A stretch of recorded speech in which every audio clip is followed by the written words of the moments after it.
اے میرے درد کے محرم مولا، دور ہے تجھ سے یہ بیمار تیرا.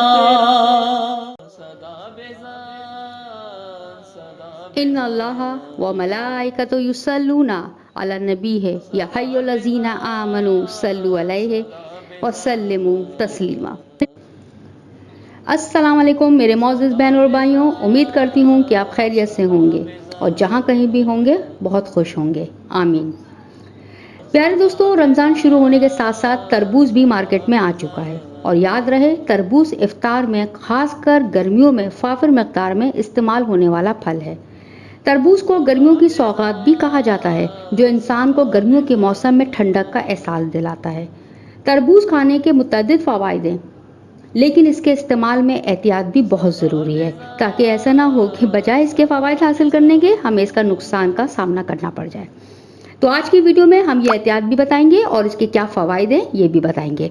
دوستو یاد رہے تربوز کے ویسے تو بہت سے نام ہیں، مگر جنوب پنجاب میں اس کو متیرا کہا جاتا ہے. برے صغیر میں اس کا نام ہندیانہ ہے، اردو میں تربوز کہتے ہیں، اور کیونکہ ہندی میں زے نہیں ہے تو اس لیے اس کو تربوج کہا جاتا ہے. یہ دنیا کے تمام گرم ملکوں میں پایا جاتا ہے. کہتے ہیں کہ ریتیلے علاقوں کا تربوز زیادہ میٹھا ہوتا ہے. پاکستان میں سکر کا تربوز ذائقے اور حجم یعنی کہ سائز کے اعتبار سے بہتر مانا جاتا ہے. اگر تربوز پر کالا نمک چھڑک کر کھائیں تو یہ زود ہضم ہو جاتا ہے اور ہمیں کوئی بھی نقصان نہیں دیتا. چلیے آپ کو تربوز کے طبی فائدے بھی بتاتے چلیں.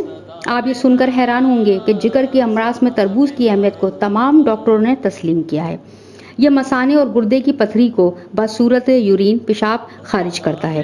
یہ اپنے مزاج کی وجہ سے گرمی کے بخار میں خاص کر فائدہ دیتا ہے، جسم کی گرمی کو ختم کرتا ہے. کمزور لوگوں کو تربوز کھلانا چاہیے. کیوں؟ کیونکہ اس میں گلوکوز وافر مقدار میں پایا جاتا ہے. دوستو آپ نے تربوز کے فائدے تو جان لیے، چلیے اس کو کھانے کی کچھ احتیاط بھی بتاتے چلیں.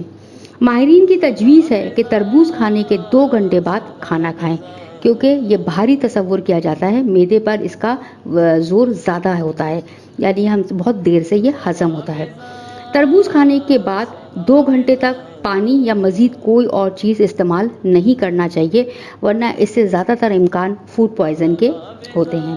افطار میں زیادہ تر تربوز نہ کھائیں، مطلب زیادہ تربوز نہ کھائیں، کیونکہ زیادہ استعمال سے پیٹ سوج جاتا ہے.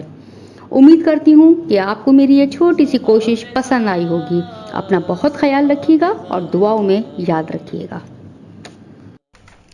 اگر آپ کو میری ویڈیو پسند آئی ہے تو اس کو لائک اور سبسکرائب کر کے میرا حوصلہ بڑھائیے، اور شیئر کر کے ثواب جاریہ بھی آپ حاصل کر سکتے ہیں. اور اگر کچھ بھی آپ کو بات سمجھ نہیں آئی ہو اور پوچھنی ہو تو نیچے کمنٹس میں آپ مجھ سے پوچھ سکتے ہیں. اگلی ویڈیو کے لیے اللہ حافظ. اپنا بہت خیال رکھیے گا.